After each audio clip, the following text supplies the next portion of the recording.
로마서 3장 21절로 26절의 말씀인데요. 제가 한 절, 여러분이 한 절 교독하시고 마지막 절은 함께 읽도록 하겠습니다. 이제는 율법 외에 하나님의 한 의가 나타났으니 율법과 선지자들에게 증거를 받은 것이라. 곧 예수 그리스도를 믿음으로 말미암아 모든 믿는 자에게 미치는 하나님의 의니 차별이 없느니라. 모든 사람이 죄를 범하였음에 하나님의 영광에 이르지 못하더니 그리스도 예수 안에 있는 속량으로 말미암아 하나님의 은혜로 값없이 의롭다 하심을 얻은 자 되었느니라. 이 예수를 하나님이 그의 피로써 믿음으로 말미암는 화목제물로 세우셨으니 이는 하나님께서 길이 참으시는 중에 전에 지은 죄를 간과하심으로 자기의 의로우심을 나타내려 하심이니 곧 이때에 자기의 의로우심을 나타내사 자기도 의로우시며 또한 예수 믿는 자를 의롭다 하려 하심이라. 아멘. 로마서의 주제는 로마서 1장 16절과 17절에 잘 나타나 있습니다. 내가 복음을 부끄러워하지 아니하노니 이 복음은 모든 믿는 자에게 구원을 주시는 하나님의 능력이 됨이라. 먼저는 유대인에게요 그리고 헬라인에게로다. 복음에는 하나님의 의가 나타나서 믿음으로 믿음에 이르게 하나니 기록된 바 오직 의인은 믿음으로 말미암아 살리라 함과 같으니라. 아멘. 여기 19절 20절에는 하나님 앞에 우리 사람은 누구나 할 것 없이 다 죄인이다 하는 얘기를 합니다. 19절 20절 제가 한번 읽어드리겠습니다. 우리가 알거니와 무릇 율법이 말하는 바는 율법 아래에 있는 자들에게 말하는 것이니 이는 모든 입을 막고 온 세상으로 하나님의 심판 아래에 있게 하려 함이라. 그러므로 율법의 행위로 그의 앞에 의롭다 하심을 얻을 육체가 없나니 율법으로는 죄를 깨달음이니라 그랬습니다. 율법에 대한 얘기가 나옵니다. 율법은 우리에게 왜 주어졌느냐? 그러니까 죄를 깨닫도록 하기 위해서 주어졌다고 써놨습니다. 그러나 율법을 통해서 우리가 율법이라는 건 하나님의 법, 쉽게 말하자면 십계명 생각하면 돼요. 십계명을 우리가 잘 지키라고 준 거예요. 우리 그거 지켜야 돼요. 그런데 그걸 다 지킬 수 있나요? 그게 아무리 지키려고 노력하고 애써도 다 지킬 수 없다 이 말이죠. 예를 들면은 바울도 그런 얘기를 했어요. 예수 믿기 전에 내가 율법의 의로는 흠이 없는 자로다. 정말 자기가 생각할 때 그 율법 말씀 그대로 다 지켰다고 생각한 거예요. 그러나 그가 예수님을 만나고 난 다음에 율법을 자신을 비춰보니까 죄인 중에 괴수다. 나는 하나님의 방식이 아닌 내 방식대로 나의 의를 이루려고 내가 하나님 말씀 다 지켜서 인정받으려고 그렇게 했던 어리석음이 내게 있었다 그랬습니다. 그래서 율법은 우리를 죄를 깨닫게 해줘요. 젊은 부자 가느니 네가 이런 거 십계명 가운데 이런 거 저런 거 지켰느냐. 그러니까 내가 어려서부터 다 잘 지켰다. 그러니까 예수님이 뭐이라고 그랬습니까? 네가 가진 재산을 팔아서 가난한 사람 다 나눠주고 나를 따르라고 그랬단 말이에요. 모든 사람들에게 다 그렇게 얘기하지 않아요. 그러려면 우리가 예수님을 따르고 믿으려면 우리 재산 다 통장 다 정리하고 예수님 따릅니까? 그렇게 따른 사람이 있습니까? 그건 아니죠. 그 사람에게 그렇게 얘기한 거예요. 왜 그렇게 얘기했을까요? 네가 율법을 못 지키고 있다. 십계명을 못 지키고 있다 하는 것을 지적해 주기 위해서 그랬어요. 그건 뭡니까? 그 사람이 그걸 다 버려두고 따랐습니까? 근심하며 돌아갔죠. 왜 그랬습니까? 그걸 버릴 수 없었다는 거예요. 왜 못 버렸습니까? 탐심이죠. 탐심은 십계명 가운데 몇 번째 계명입니까? 맨 마지막 꼴찌 계명이에요. 십계명은 1계명부터 시작해서 비중이 높아요. 마지막 계명이 제일 약한 거예요. 그 마지막에 탐심 그거조차도 못 버린 자가 앞에 거 다 지켰다고 스스로 속고 있는 거죠. 그래서 율법의 행위라는 건 율법의 뭘 지켜나가는 거 그거예요. 그걸 다 지켜서 하나님 앞에 인정받아서 내가 구원받으리라 생각하는 거 그건 잘못된 거란 말이죠. 그래서 율법은 죄를 깨닫게 해줘요. 법을 갖다 대면 우리가 다 잘못된 것이 다 드러나게 해주는 것밖에 없단 말이에요. 그래서 예수님으로 가도록끔 안 되겠구나. 로마서 8장에 말 오호라 하면서 탄식하는 바울, 이 사망의 몸에서 누가 나를 건져내랴. 그래서 예수님을 믿는 길밖에 없겠구나 하고 율법은 초등교사로서 모학 선생으로 예수님께로 이끌어주는 이 역할밖에 못해요. 그리고 그 율법은 우리에게 하나님 앞에 설 수 있는 그 의를 가져다 줄 수 없어요. 율법은 우리를 다 지켜 행하면 되는데 다 지켜 행할 수 없기 때문에 결국은 죽음에 처할 뿐이지 구원을 가져다 주지 못한단 말이죠. 그래서 그 뒤에 로마서 8장 3절에 4절 말씀은 뭐냐면은 이거는 인간의 육신으로는 약하여 할 수 없는 그것을 하나님이 하셨는데 곧 그 아들 예수를 십자가에 못 박아 죽는 구속의 사역을 통해서 우리가 하나님의 말씀을 다 행하도록 그렇게 했다 하는 말씀이고, 10장 2절에서 4절은 바울은 또 유대인들은 지식을 따라 바른 지식을 따라서 바른 성경 말씀을 따라서 살아가지 않고 자기들이 율법을 잘 지켜서 자기들의 의로서 구원받으려고 하는 그런 어리석은 짓을 했다는 것을 거기 말씀합니다. 그렇기 때문에 율법으로서 죄를 깨달아서 결국 죄로 드러나니까 결국 죄값은 사망이기 때문에 따라서 모든 사람은 하나님의 심판을 피할 수가 없게 되는 것입니다. 여기 23절에 말한 대로 모든 사람이 죄를 다 범했다. 이거는 목사든지 장로든지 교회 안 다니든지 교회를 잘 다니든지 할 것 없이 다 마찬가지인 것입니다. 그런데 사람들은 이런 생각을 많이 해요. 내가 바르게 살면 심판대 앞에 섰을 때 구원받을 수 있지 않을까 하는 생각하는 사람들이 있습니다. 자신이 행한 바른 삶으로 인정받을 것이라 여기는 이들이 있다 이 말입니다. 이건 물론 잘못된 생각이죠. 행위로는 안 된다 하는 말에 거북해하고 불편해하거나 인정하기를 싫어하는 경향이 있습니다. 그들 그렇게 생각합니다. 자신에게 결점도 있고 허물도 있으나 난 그래도 딴 사람보다 좀 나은 점도 있어. 내가 그래도 비교적 바른 삶을 살아. 은연중에 그런 생각을 하는 경향이 있습니다. 내가 완벽하지는 않지만은 죄인이긴 하나 그렇다고 해서 별로 나쁜 짓을 한 것도 아니야. 어릴 때부터 나는 교회에서 자랐고 유아세월에 교회인으로 살아서 내가 나쁜 짓 해본 일 별로 없어. 그렇기 때문에 멸망할 죄인은 아닐 거야. 또 어떤 사람들은 너무나 억울한 일을 많이 당했습니다. 피해를 많이 받았습니다. 저 사람은 나를 이렇게 괴롭혔기 때문에 그 사람의 구원을 못 받는 건 당연하지만 나야말로 억울한 피해자고 나야말로 잘못한 것 없이 이렇게 당해서는 있는데 내가 무슨 죄가 있나 그렇게 생각한단 말이죠. 그러나 누가 말한 것처럼 내가 아무리 옳고 상대편이 다 그러다 할지라도 그걸로 다투는 동안에 피차간에 다 죄를 짓는다. 마음으로라도 죄를 짓는다. 그런 말을 했습니다. 그렇기 때문에 우리는 육신의 몸으로 짓는 죄뿐 아니라 마음으로 짓는 죄를 통해 가지고 누구든지 할 것 없이 이 율법은 10계명 그저 우리 계명을 주어진 것만 생각하면 유대인들에게만 이것이 손에 쥐어졌고 우리는 몰랐단 말이에요. 그러나 우리 양심에는 하나님이 새겨진 율법이 있다 이 말이죠.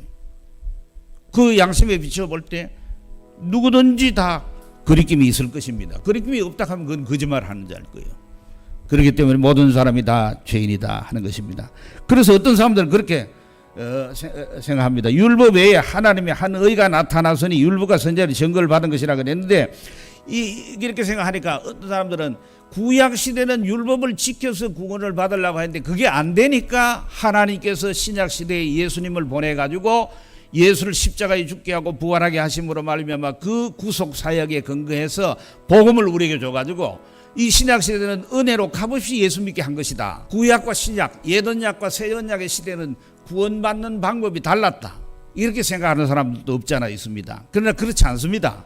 구약이나 신약이나 다 예수 그리스도를 믿음으로 구원받는 길밖에 없고 그것이 하나님이 마련하신 의이기 때문에 그 길밖에 다른 거 없다 이 말인 것입니다.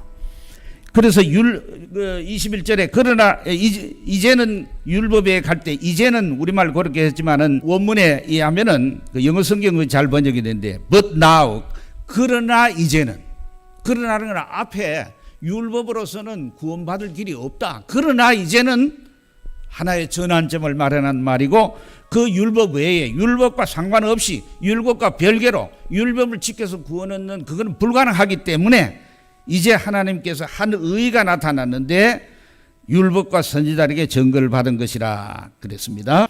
율법과 선지자 할 때 그거는 무슨 말이냐, 증거를 받았다는 말은 구약에 이미 예언돼 있던 구약에서도 이거를 얘기한다 이 말이에요. 그래서 여기 율법이란 말은 앞에 그 이제 율법 외에 할 때나 19절 20절의 율법하고는 여러분 율법은 똑같은 구약 히브리 말로는 토라고 신약에는 노모스인데 이 단어가 똑같이 쓰여도 문맥에 따라서 조금 차이가 있어요. 예를 들면은 여기 21절 끝에 나오는 율법과 선지자들에게 증거를 받았다 하는 말은 그때 율법은 모세오경은 여러분 창세기, 출애굽기, 레위기, 민수기 보면 아시겠지만 거기에 하나님의 십계명 같은 법도 있고 율법 전문들도 있어요. 그러나 대부분은 그런 게 아니고 아브라함 얘기, 이삭 얘기, 야곱 얘기라든지 요셉이 팔려간 얘기라든지 모세가 이스라엘 백성 구출해낸 얘기라든지 광야에서 방황하면서 불순종했던 얘기라든지 그죠?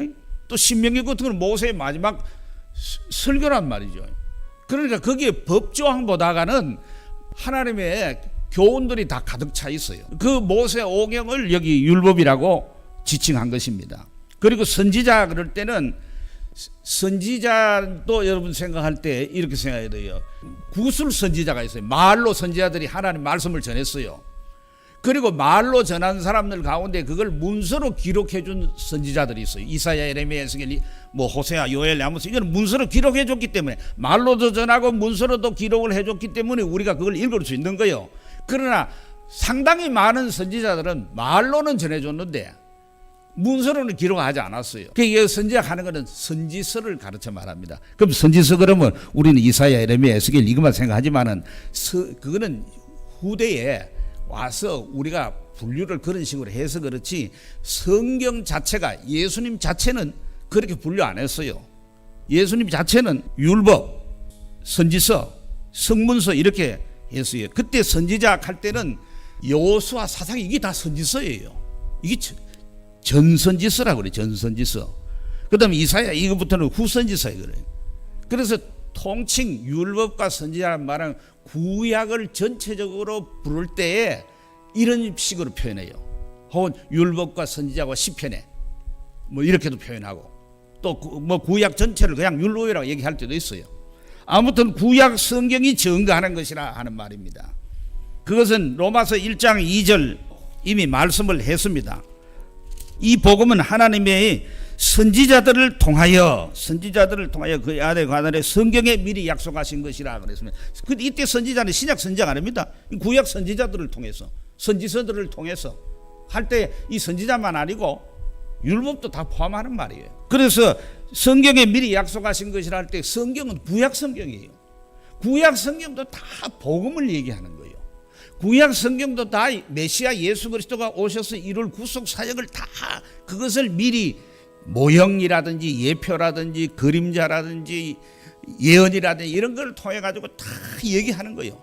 그래서 신약과 구약 통틀어서 다 예수 그리스도 메시아를 보내주는 거고 그거는 여러분 잘 알다시피 창세기 3장 15절 그렇죠? 메시아 언약 여자의 후손을 통해서 인류를 구원하신다고 하는 원시 복음이 벌써 창세기 에덴 동산에서 주어진 거예요.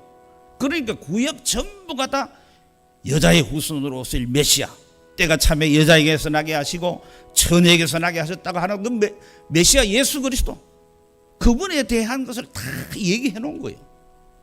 그렇기 때문에 우리는 이 3장이 끝나고 나면 4장의 믿음으로 의롭다함을 받는다.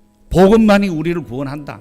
하나님이 마련하신 의만이 우리가 하나님께로 이룰 수 있는 바른 길이라는 것을 얘기할 때에 예를 들었어요. 누구 예를 들었냐면 아브라함 얘기를 들었어요. 아브라함이 하나님을 믿음에 이를 그의 의로 여기셨다. 믿음으로 의롭다함을 받는다고 하는. 갈라디아 3장 8절에는 말하기를 이미 아브라함에게 복음이 전파됐다고 그랬어요. 구약 시대도 복음이 전파된 거예요. 그리고 누구 또 얘기합니까? 구약의 인물 가운데 대표적인 인물 다윗을 얘기하는 거예요. 다윗이 죄사함을 받은 그 행복에 대해서 얘기했다고 얘기함으로써 구약의 유대인들이 그렇게 생각하는 위대한 인물인 아브라함, 다윗 같은 사람들 다 복음을 통해서 그리스도의 피를 통해서 죄사함을 받았다고 하는 하나님의 의가 담겨있는 복음을 그들이 다 얘기하는 거다. 받았다 하는 그 예를 다 증거로서 들고 있는 것을 우리가 볼 수가 있습니다. 22절 한번 읽어봅니다. 곧 예수 그리스도를 믿음으로 말미암아 모든 믿는 자에게 미치는 하나님의 의인이 차별이 없느니라. 그러면 하나님이 마련하신 이 의라는 게 뭐냐 할 때, 하나님의 의라는 것은, 의 자체라는 말은 디카요 순액하는 말인데 이거는 올바르단 말이에요. 이거는 정당하단 말이에요. 의롭단 말이에요. 그런데 하나님의 의라고 할 때는 하나님이 마련해 주신 의다. 하나님이 의로우신 분이기도 하지만, 하나님이 공의로우신 분이기도 하지만은 여기서는 하나님의 공의를 말하는 게 아니고 하나님이 우리를 위해서, 죄인인 멸망당할 우리를 위해서 마련해 주신 의다 이 말이에요. 루터가 처음에 이걸 오해했어요. 그러다가 나중에 바르게 이해했어요. 하나님의 의라는 것은 결국은 하나님이 마련하신 의인데, 그건 무슨 얘기냐면 죄인인 인간이 하나님에게서 멀어진 불화관계에 있는 하나님의 원수된 우리들이 하나님 앞에 나아갈 수 있는 길, 그 바른 길이 뭐냐? 그것을 하나님이 예수 그리스도를 통해서 마련해 주셨다. 그것을 가르쳐 말하는 겁니다. 그럴 때 우리는 그걸 어떻게 받느냐 할 때 믿음으로 받는 것이요. 그래서 예수 그리스도를 믿음으로 말미암아 그랬어요. 믿음이라는 건 복음에 나타난 하나님의 의를 받아들이는 믿음입니다. 믿음이란 내가 무조건 하나님 믿는다, 나는 하나님 열심히 믿는다, 뜨겁게 믿는다, 확실하게 믿는다, 이거 아니고, 하나님은 믿는다는 것은 하나님의 마련하신 의인 복음을 인정하고 받아들이는 거예요. 그렇기 때문에 이것은 24절 25절에 나와 있는 바로 은혜로 값없이 속량의 은혜를 주신 거, 바로 25절의 피로서 화목 제물로서 이룩하신 그것을 가르쳐 말씀하는 것입니다. 27절에도 그런 말했어요. 오직 믿음의 법으로니라. 믿음밖에 없다 이거예요. 그때 그 믿음은 우리의 또 공로가 아닙니다. 너는 안 믿었는데 나는 믿었기 때문에 이 믿음이라는 마음의 의식의 작용이라 할지라도 이게 또 하나의 행위가 돼요. 이게 아니고 믿음은 그냥 그거를 받는, 하나님의 의를 받아들이는 수단밖에 없어요. 그걸 마치 고대리라고 하는 신학자는 거의 주석에서 말하기를 마음의 손이다 그래요. 손으로 우리가 누가 뭘 주잖아요. 금덩어리를 준다, 돈을 준다, 선물을 준다. 그러면 내가 손을 내밀어야 받을 것 아니겠어요? 그렇다고 내 손이 잘 내밀었기 때문에 받았다 이럴 수 있어요? 손은 그저 하나의 그걸 받아들이는 수단일 뿐이에요. 도구일 뿐이에요. 그죠? 웨슬레는 거지의 손이라고 해요. 거지가 동양을 하러 가는데 그 손을 잘 내밀어 가지고, 손 때문에 지가 얻어먹습니까? 그 사람이 그를 불쌍히 여겨가지고 밥도 주고 먹을 것도 주고 때로는 돈도 준단 말이에요. 그냥 그건 나는 손 내밀고 그걸 받아들인 것밖에 없어요. 이거는 공로가 아니에요. 이것 때문에 내가 먹을 게 생긴 거 아니에요. 그죠? 그런 말이에요. 그 다음에 그거는 차별이 없다 그랬어요. 차별이 없다는 말은 문맥상으로 볼 때는 그 뒤에 27절 이하에 나온 말 29절 보면은 하나님은 다만 유대인의 하나님이시냐 또는 이방인의 하나님은 아니시냐, 진실로 이방인의 하나님도 되시느니라. 그리고 30절에는 끝에 하나님은 한 분이시니, 그리고 30절 중간에도 할례자도 무할례자도 해서, 할례자라는 것은 유대인을 가르치는 말이고 유대인은 할례를 받았으니까, 무할례자라는 것은 할례를 받지 않았던 그 당시에 이방인, 우리들까지 다 포함한 이방인에게, 그 성경에는 유대인, 하나님에서 택해 받은 유대인, 그리고 그 다음에 나머지는 전부 이방인이에요. 그러니까 유대인, 이방인과 전 세계 모든 사람들이에요. 이 차별이 없는 거예요. 유대인에게는 율법을 지킴으로 이방인은 예수 믿음으로 구원받은 그런 거 아니고 유대인이고 이방인이고 간에 유대인 가운데 대표적인 바리새인 종교인이 있죠. 이 종교인들이든지 누구든지 할 것 없이 다 차별 없이 믿기만 하면 우리가 어렵다함을 받는다 하는 그 말씀인 것입니다. 남자든 여자든지 어떤 사람이 이렇게 생각해요. 나는 너무 죄가 많기 때문에 정말 나는 이건 세상에 내놔도 이 내 죄를 얘기하면은 너무 부끄럽고 이거는 정말 하나님의 심판 받을 수밖에 없다고 하는, 너무 죄가 많기 때문에 나는 구원 못 받을 것이다, 인정 안 해줄 거다, 저 사람처럼 좀 바르게 살아야지. 아니고 죄가 많든 적든 남자든 여자든 부하든 가난하든 많이 배우든 적게 배우든 성경을 많이 알든 적게 알든 할 것 없이 누구든지 믿는 자는 그 즉시로 의롭다함을 받는다. 할렐루야. 여기 23절 같이 읽어봅니다. 모든 사람이 죄를 범하였음에 하나님의 영광에 이르지 못하더니 죄를 안 진 사람 아무도 없습니다. 그러면 이렇게 질문해요. 아니 엄마 뱃속에서 태어나지도 않고 죽는 경우가 있어요. 지금도 우크라이나 러시아 전쟁을 치는데 거기 뭐 전쟁판에 뭐 임신한 여자라고 봐줍니까? 총알은 거기도 날아오는 거고 폭탄도 거기 떨어지는 거예요. 그러면 엄마는, 우리는 살았으니까 뭐 누가 말한 것대로 숨쉬고 오래 살만 사는 만큼 죄를 짓는다. 박윤선 목사님은 83살 때인가 그래요. 나는 83년 묵은 죄인이 올시다. 오래 살면 살수록 죄 더 많이 짓지. 예? 그런다 엄마 뱃속에 있는 애가 무슨 죄를 짓겠어요? 그런데 엄마 뱃속에 있는 애도 죽더란 말이요. 무슨 죄 진 거 없잖아요. 왜 죽습니까? 죽었다는 건 죄가 있다는 거예요. 그럼 그 죄는 뭐예요? 그것을 가르쳐서 우리는 원죄도 타고나서 모든 사람들이 그 원죄 때문에 죽는다는 걸 알 수 있는 것입니다. 여기 모든 사람이 범죄, 오른편에 아담의 범죄, 이걸 원죄라고 하는데 원죄는 모든 자가 다 범죄했던 것을 말씀하는 것입니다. 로마서 그 5장 12절에 보면은 아담이 범죄했는데 모든 사람이 죄를 지었다고 얘기합니다. 왜? 아담은 인류의 우두머리이기도 하지만은 첫 시조이기도 하지만은 대표예요, 대표. 그러니까 죄를 누가 제일 먼저 짓습니까? 아담이 먼저 지은 거 아닙니다. 누가 먼저 짓습니까? 하와가 먼저 짓습니다. 그러나 하나님은 하와를 찾아와서 네가 왜 남편 말 안 듣고 죄 짓냐 이걸 묻지 않았습니다. 누굴 찾아왔습니까? 아담을 아담아 네가 어디 있느냐? 아담을 찾아왔어요. 왜 그래요? 아담이 인류의 대표이기 때문에 그래요. 그래서 아담이 죄를 짓는데 아담의 후손으로 태어난 모든 사람은 아담의 허리에 있기 때문에 아담과 더불어서 죄를 지은 거예요. 여러분 우리가 죄를 짓을 때 내가 지은 죄에 대해서는 심각하게 생각할 때가 있지만은 우리 조상 아담이 지은 죄는 아련해요. 실감이 안 나요. 그 나하고 별 상관없이 느껴져요. 그러나 아담이 모든 인류의 대표인 것처럼 여기에 로마서 5장 14절에는 아담은 오실자의 모형이라 그랬어요. 오실자의 모형. 그 오실자가 누구죠? 당신이 오실 그이니까 하는 예수 그리스도 메시아를 가르쳐 말하는 거예요. 예수님 그리스도가 또 하나의 인류의 대표예요. 그게 뭐냐? 그 안에 있는 자들 모두, 그리스도 안에 있는 자들, 그리스도 예수를 주로 믿는 자들, 복음을 받아들이는 사람들, 하나님의 의를 받아들이는 그 사람들, 예수 믿는 자들의 또 대표가 예수님이에요. 그래서 아담 그 사람 때문에, 우리의 대표 때문에 모든 사람이 죄를 짓게 돼가지고 모든 사람이 심판을 받고 멸망당할 수밖에 없는데 우리가 예수 믿고 난 다음에도 한 게 별로 없어요. 해보이 얼마나 하겠어요. 저는 지내놓고 이런 생각에 늘 하나님께 회개하는 마음을 기도합니다.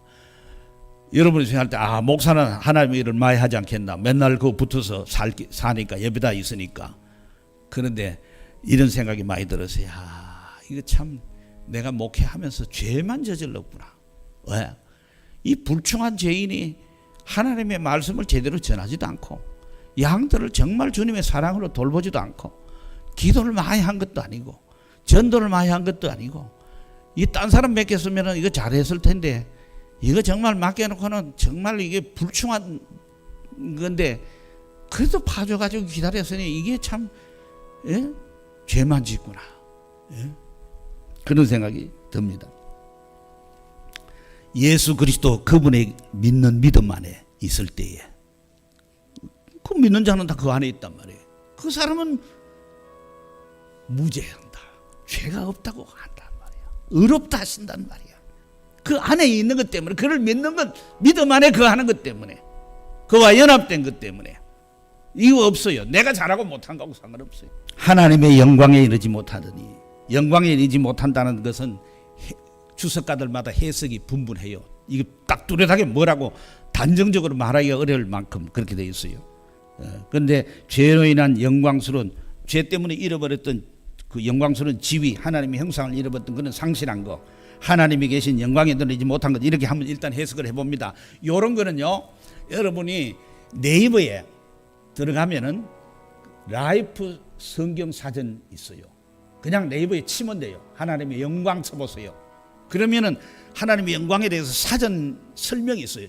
공부를 하는 제일 좋은 방법은 사전도 여러분이 스마트폰에 다 들고 다닌단 말이에요. 삼일체 그 뭔지 모르겠다.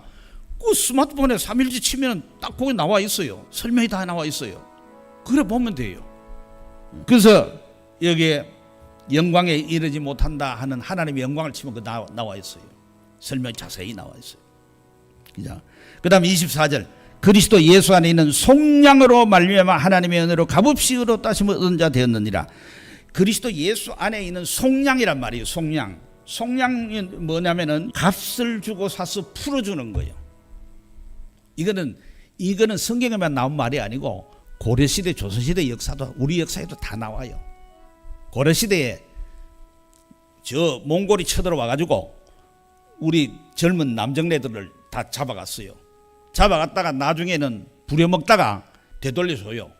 되돌릴 때 그냥 우리나라로 오게 안 하고 돈을 내라 그랬어요. 돈 내고 사가라 그랬어요. 그래가지고 기록에 보면 그런 게 있어요. 뭐냐면은 둘이가 잡혀갔는데, 자, 이건 이 돈이 두 사람 몫이 안 되는 거야. 그래 누구를 구해와야 되나 고민하는 게 그게 있어요. 그때 치르는 값을 속전이라고 그래요. 속전, 전은 돈이란 말이에요. 그 디모데전서 2장 6절에 예수 그리스도를 속전이라고 그랬어요. 그러니까 속전이 뭐냐? 우리는 뭘 하냐? 달러를 주고 사오는 게 아니고 이 예수님의 피값으로 사신 거예요. 우리가 사탄의 종이 됐고 죄의 종이 됐잖아요. 그죠? 죄와 허물로 죽었던 이 세상 불순종의 아들들 가운데 역사하는 마귀의 종이 된 우리들을 무엇으로 사왔다? 속전이 바로 예수님의 피값으로 사왔단 말이야. 그래서 사와가지고 우리가 하나님의 아들의 나라로 그 자녀로 삼아 주셨단 말이에요. 그럴 때 이게 오해가 생겨요. 이게 성경을 해석할 때 이렇게 해석해야 돼요. 뭐냐면 성경에 있는 개념을 그대로 받아들여야지, 인간적으로 자꾸 이렇게 세상 것으로 자꾸 생각하면은 오류가 생겨요. 자, 우리 생각해 봅시다. 샀다 그러면은 마귀의 종이라고 그러니까 그 주인은 누구요? 마귀죠. 그러면 피값으로 샀다 그러면 예수님의 피값을 보통 사고 팔 때 누구요? 그 주인에게, 노예 주인에게 돈을 줘야 되잖아요. 그럼 마귀에게 돈을 줬다.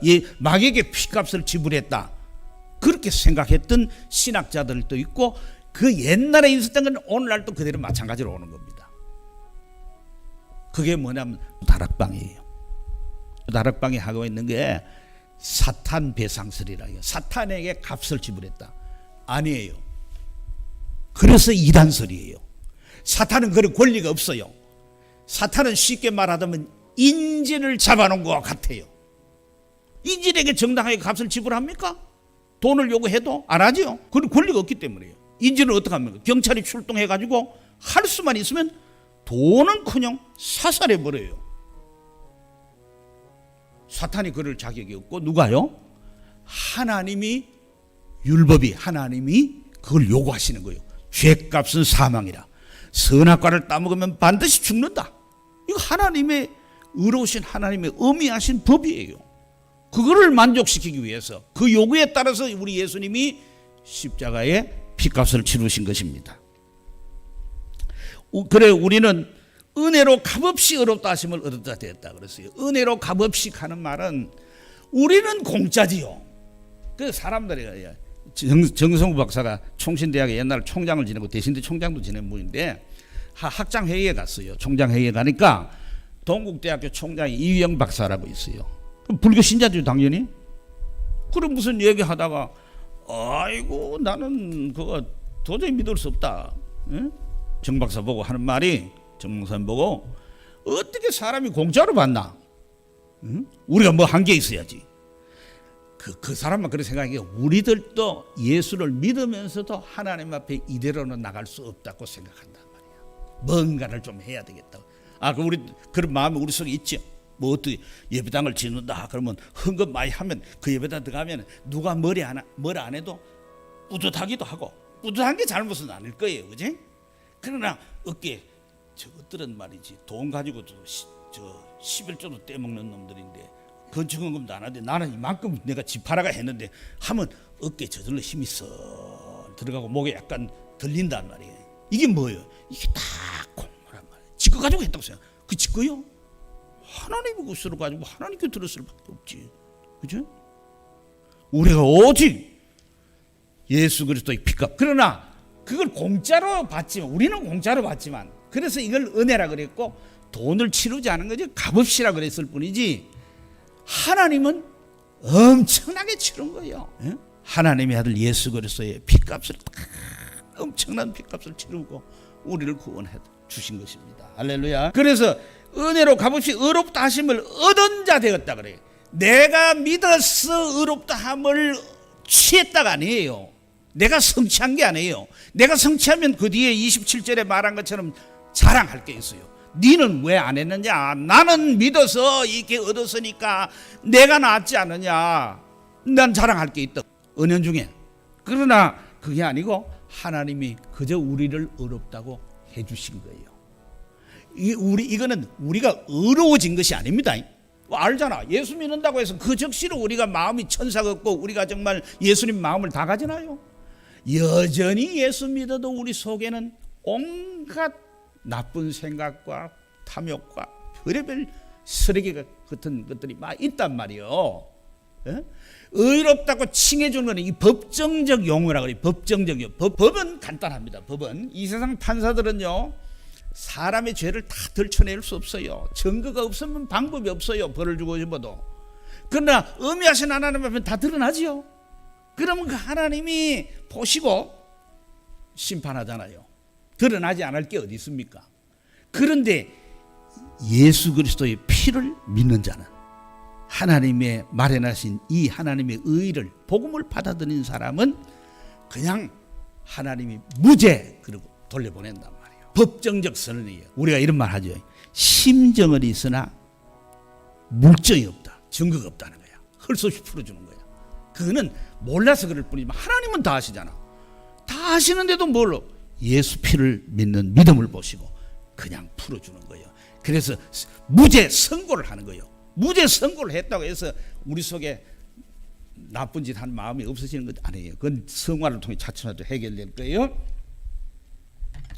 이거는 칭의는 의롭게 됨이 아니고 의롭다 일컬어 주는 거예요. 일컬기 때문에 칭은 일컫는다는 말이고 한자말로 의롭다고 일컬어 주는 거예요. 네 죄 없다고 내가 얘기하지 마. 선고하지 마. 그거예요.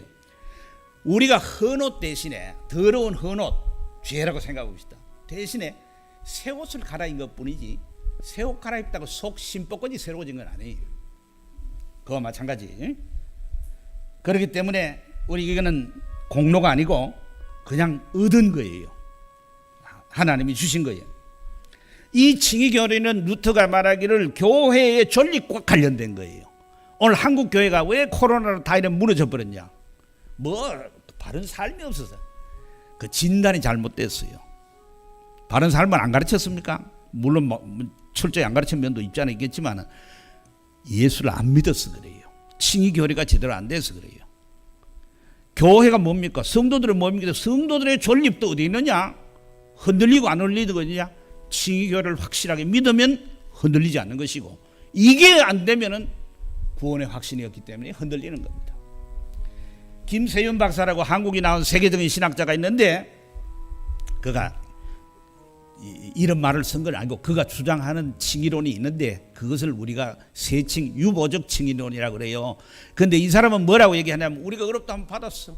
그런데 그리스도 심판대 앞에 가서 죽을 때 가봐야 확실하게 어려운지 아닌지 알아. 이거예요. 그 당시 그때까지는 보류돼 있다 이 말이야. 그래서 유보적 칭의론이라고 학자들이 이름을 붙이는데 이거는 비성경적인 교리예요. 여러분 온누리 TV나 두란노에서 나온 책 가운데에서 김서연 박사가 쓴 책이 많이 있습니다. 세계적으로 유명한 학자입니다. 그렇지만은 그 온누리 TV 그런 데 다 나온다고 해서 그것이 다 그 강의한다고 해서 다 옳은 거 아닙니다. 그거는 성경적인 정통적인 교리가 아니고 잘못된 거예요. 왜? 믿는 적시로 우리는 어렵다함을 받는 것입니다. 아멘. 뭐 같으냐면은 이런 거예요. 눈을 감고 있다가 죄와 허물로 죽어도 영적으로 눈이 먼 거니까 뜨면 바로 한 햇빛이 눈으로 들어오는 거예요. 그것처럼 믿음은 그 적시로 어렵다함이 나에게 주어지는 것입니다. 할렐루야. 그렇기 때문에 나는 나 구원 받았다는 건 확신을 바로 가질 수 있는 것입니다. 그 다음에 그것은 피라는 것은 예수님이 25절에 이 예수를 하나님이 그의 피로서 믿음으로만 화목제로 샜대. 그러니까 피 그러면 예수님이 핏방울 한 방울 던졌으면 우리 죄 사함 받는데 그거 아니에요. 피라는 건 이 제유적 문법에서 제유적인 거예요. 피를 흘렸다 했더니 희생이 치러졌다는 말이고 죽었다는 말이에요. 그 십자가 죽음이에요. 6월절 어린 양의 피 흘려서 다 살아난 거 아니죠. 피 흘렸을 때 어디 피를 바른 그 집 안에 있어야 돼요. 바깥에 있으면 어떡하냐? 죽어요. 죽음에 사자가서 죽여버려요. 그리스도 예수 안에 있단 말은 그리스도 예수와 연합되어 있다는데 그거는 어떻게 연합하느냐? 예수 믿음으로 연합하는 겁니다. 그래서 믿음은 하나님 주신 선물이고 이 보배예요. 히브리서 9장 22절에 피 흘림 없으면 죄사함이 없다는 거예요.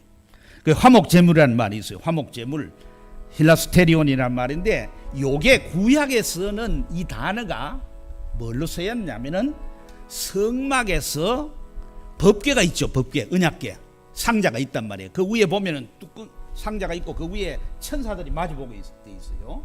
지성소, 성소가 있고 휘장이 있고 커튼 중간에 막이 있고 그 다음에 지성소가 있다. 지성소에 법궤가 있는데 법궤 위에 이 궤짝 위에 뚜껑을 속죄소라고 그래요. 속죄소 혹은 시은소, 시은좌라고 그래요. 소는 장소란 말이고 좌란 말은 의자란 말이에요.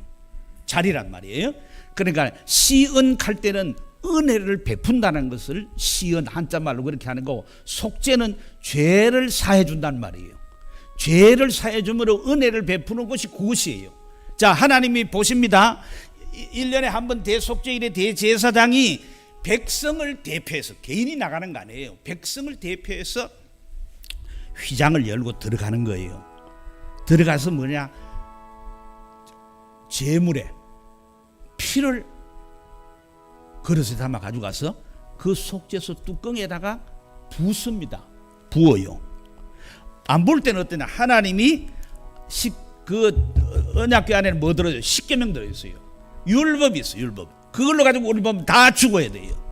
그런데 피를 흘림으로 말미암아 제물의 피를 통해 가지고 뿌려짐으로 말미암아서 죽이지 않고 살아서 나오는 거예요. 그래서 백성들에게 구원을 선포하는 거예요. 하나님의 샬롬을 선포하는 거예요. 그때 쓰였던 이 뚜껑 속죄소 시은소의 단어와 똑같은 단어예요. 그게 무슨 얘기냐면은 존 머레이라는 학자가 이렇게 말했어요. 화목 제물이라는 건 하나님과 우리 사이에 불화하다는 거예요. 불화하다. 사이가 나쁘면 자 내가 누구인데 잘못해가지고 몹쓸 짓을 해가지고 사이가 나쁘면 누가 가서 잘못했다 그러고 용서를 빌고 보상을 해야 돼요. 가해자가 그래야 되죠. 잘못한 사람이. 하나님과 우리 사이에 누가 잘못했습니까? 우리가 잘못했어요. 우리가 해야 되죠. 우리가 할 방법이 없어요. 방법 딱 하나요. 죽으면 돼요. 지옥 가면 돼요. 근데 그거는 뭐 방법이 아니잖아요. 살 길이 아니잖아. 그래서 하나님이 해주신 거예요. 하나님이 그 제물, 화목 제물이 누구요? 예수 그리스도죠. 예수 그리스도의 피 흘리심을 통해서 제물이 되셔서 그분이 죽어주신 거예요. 희생당해 주신 것이 바로 속죄의 근거가 되는 것이고 은혜를 베푸는 그것이 돼가지고 우리가 하나님과 화해하게 되는 거예요. 그래서 우리는 하나님 앞에 떳떳하게 나갈 수가 있는 거예요. 왜 이렇게 했습니까? 하나님은 여기 화목제물로서 이는 하나님께 길이 참으시는 중에 전에 지은 죄를 간과하시면 자기 어르심을 나타나겠는데 전에 지은 죄를 간과했다 이 말은 뭐냐면은 이게 이제 구약 시대 백성들의 죄 문제예요. 오늘 우리는 예수 믿으면 바로 해결되는 거지만 구약 백성들은 또 구원은 누구를 통해서? 예수님의 십자가를 통해서 구원받는데 그때까지는 어떻게 해야 돼요? 처벌을 그때 해야 돼요. 우리도 마찬가지예요. 우리도 죄 지은 대로 생각하면 날자마자 다 죽여야 돼. 왜? 아담의 후손이니까. 또 태어나가지고 엄마한테 대들 때 그때 죄 짓잖아. 대든거리고. 응? 그때 죽여버려야 돼. 처벌해야 돼. 우리를 제대로 다 처벌하지 않으시고 하나님이 오래오래 참으셨어요. 언제까지? 그 아들 예수를 이 세상에 보내가 십자가에 죽게 하실 때까지 참으셨어요. 그래서 하나님이 여기 오래 참았다고 할 때 이 단어를 여기에 뭐라고 했냐면 무거운 짐을 지고 끙끙대는 것처럼 오래오래 기다렸었어요. 마지못해가 아니고 하나님은 예수 그리스도를 이 세상에 보내주실 그때, 그러나 이제는 하는 하나님의 의가 나타나는 이때를 기다리시면서 참아 오신 것입니다. 왜 이렇게 했느냐? 누가 이렇게 얘기해요. 하나님이 사랑이시라면 그저 용서해 주면 되지. 그걸 뭐 자꾸 아들을 보내가 죽게 하시고 그 다음엔 또 믿는 자만 구원하고 이게 무슨 하나님이 공평하지 않고 뭐 사랑의 하나님이라면 누구 차별되고 하나 이렇게 생각하는 사람들이 있어요. 그렇지 않습니다. 하나님은 의로우신 하나님이에요. 그렇기 때문에 그냥 봐줄 수 없어요. 반드시 처벌을 하셔야 돼요. 그래서 아들 예수를 이 세상에 보내가지고 피 흘리심으로 화목제물로 삼으셔서 우리 죄를 다 용서하시고 하나님과 바른 관계를 맺어주시는 그 길을 여셨는데 그게 하나님의 의고 그게 우리들에게는 기쁜 소식이기 때문에 복음이란 말이에요. 이 복음만이 우리를 하나님 앞에 의롭다 하고 하나님 앞에 설 수 있게 하고 구원을 받게 한다. 그걸 여러분 확실히 아시길 바랍니다. 그렇기 때문에 구원은 하나님의 주도적인 하나님의 단독적인 일이지 우리가 거기에 뭐 숟가락 얹을 거 하나도 없어요. 하나님 다 차려놓고 숟가락까지 갖다 놓고 먹으라는 거예요. 그거밖에 없어요. 결론적으로 마지막에 하나님의 의는 복음에 나타나 있다. 우리의 구원은 하나님 말하신 의신 예수 그리스도의 복음을 믿음으로 구원받는다. 그리스도의 사역은 바로 십자가에 죽으신 피 흘리심은 칭의의 근거이고 그리스도에 대한 믿음은 칭의의 수단일 뿐 공로는 아니다. 칭의된 자로서 우리는 구원 은혜에 감사하며 주님을 더욱 사랑하고 하되 그것은 예배 하나님을 경배하는 것과 더불어서 하나님의 자녀답게 사는 거룩한 삶을 통해서 나타나야 된다. 이렇게 말씀드릴 수가 있습니다. 기도하십시다. 사랑하시는 아버지 하나님, 오늘 하나님이 정말 율법으로는 다 죄인이어서 멸망당할 수밖에 없는 심판당할 수밖에 없는 우리들을 긍휼히 여기셔서 예수 그리스도를 이 세상에 화목제물로 보내시고 피 흘려 죽으심으로 말미암아 구원의 길을 마련하시고 하나님의 의를 우리에게 제시해 주심을 감사합니다. 이것이 복음에 나타나 있고 우리가 이 복음을 들음으로 우리가 하나님 앞에 자녀로서 의롭다함을 받고 영생을 얻으며 하나님을 아버지로 모시고 사는 복을 주심을 감사합니다. 이 은혜 잊어버리지 않고 우리 하나님 자녀답게 하나님의 영광 돌리며 살게 하여 주시옵소서. 우리 주 예수 그리스도 이름으로 기도하옵나이다.